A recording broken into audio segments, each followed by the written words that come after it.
Over the weekend, it sunk in that they're killing off our show. But they made one mistake.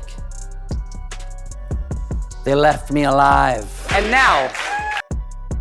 It all started with a sly smirk and a well-timed punchline. Stephen Colbert, the master of late-night wit, didn't just go for laughs that evening. He aimed for the jugular. His target, Donald Trump, and his famously distant relationship with Melania. And the studio audience laughed. But those who really listened knew this wasn't just comedy, it was exposure. Folks, Colbert began, you ever notice Melania always looks like she's trying to solve a math problem in her head when she's next to Trump, probably calculating how many more public appearances until the prenup expires. The crowd erupted, but that wasn't even the opening salvo. Colbert went deeper, pulling back the curtain on years of speculation and silence surrounding the former first couple. He played clips from awkward hand swats to side eyes during debates.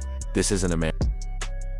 Because nothing terrifies a man who hides behind power more than a comedian who's got nothing left to lose. All footage used is real. All jokes are uncomfortably close. If they silence the truth, we make it louder.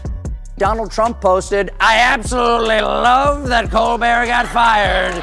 His talent was even less than his ratings.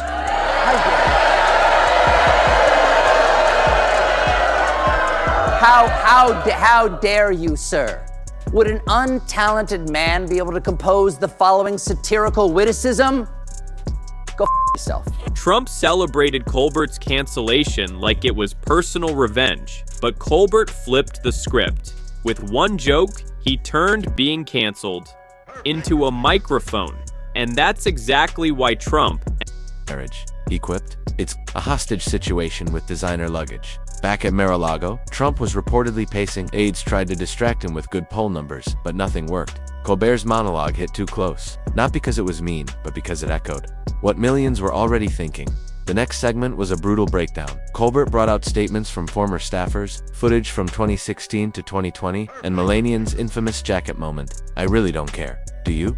Oh, she cared, Stephen said. Just not about Donald. The piece de resistance, an insider report suggesting Melania had renegotiated her prenup in 2017, just after Trump's presidency began. Smart move, Colbert said, because for years in the White House is the longest shift anyone's ever pulled for a purse collection. Social media went into a frenzy. Hashtag Melania knows and hashtag Colbert uncovered started trending. Even political commentators who usually stayed away from celebrity gossip weighed in.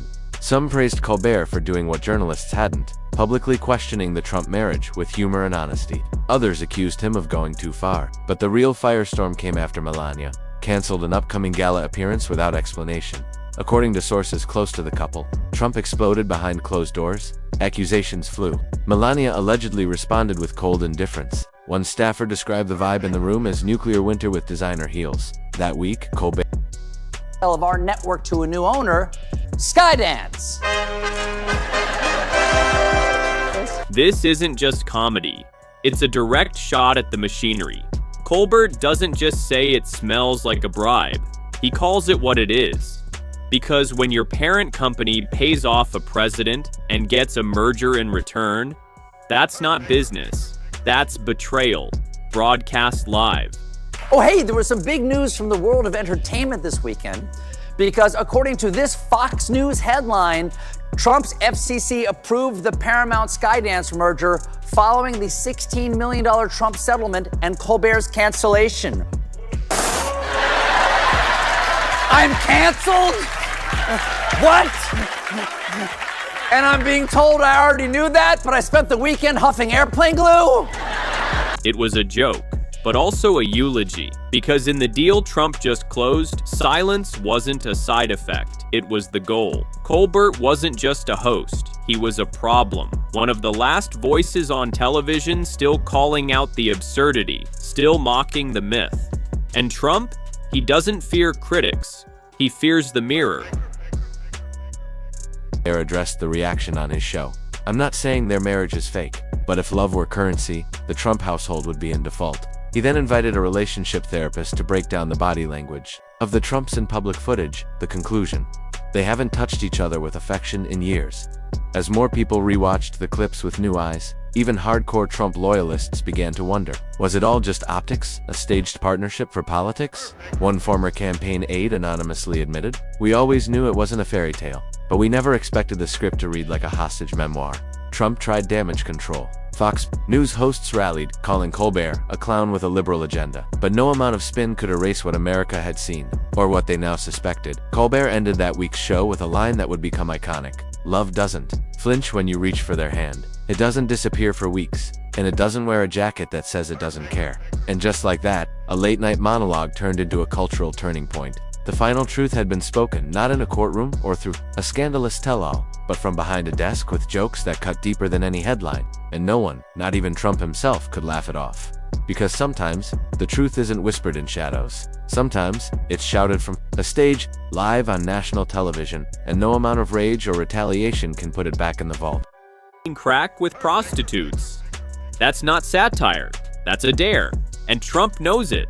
Did President Trump have anything to do with the cancellation of Stephen Colbert's show? Well, here's what's important to keep in mind is a broader dynamic.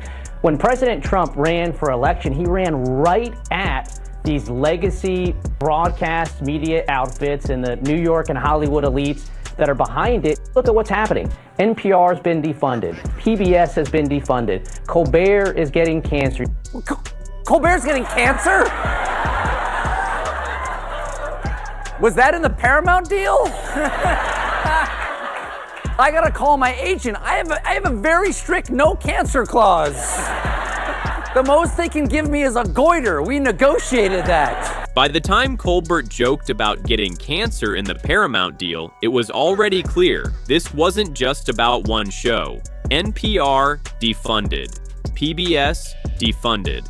Colbert canceled. This wasn't politics. It was housekeeping.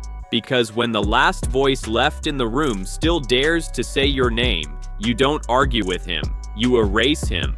But Colbert didn't vanish. He aimed higher, because if the system is afraid of jokes, what happens when he turns to symbols?